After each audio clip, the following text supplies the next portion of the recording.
મિત્રો આજના વિડીયોમાં આપણે એવા ચમત્કારિક મંદિર વિશે જાણીશું જ્યાં દર્શન કરવાથી તોતરા બોલતા બાળકો અથવા તો ના બોલી શકતા બાળકો સારી રીતે બોલવા લાગે છે।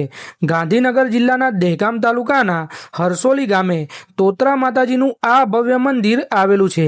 નર્મદાની મુખ્ય નહેરની વચ્ચે અને મેશ્વો નદીના તટ પર બિરાજમાન તોતરા માતાજીનું આ મંદિર હજારો વર્ષો જૂનું માનવામાં આવે છે। જો કોઈનું બાળક બોલતું ના હોય અથવા તો તોતરું બોલતું હોય તો તે વ્યક્તિ આ મંદિરમાં સાચા મનથી માતાજીની બાધા રાખે છે તો માતાજી તેની મનોકામના જરૂરથી પૂર્ણ કરે છે। બાધા પૂર્ણ થતાં ભક્તો અહીં રમકડાના પોપટ ચડાવે છે અને ખાટા બોરની પણ બાધા રાખે છે। મિત્રો આ જગ્યા એક એવી જગ્યા છે કે જ્યાંથી નર્મદા કેનાલ અંડરગ્રાઉન્ડ થઈને પસાર થાય છે।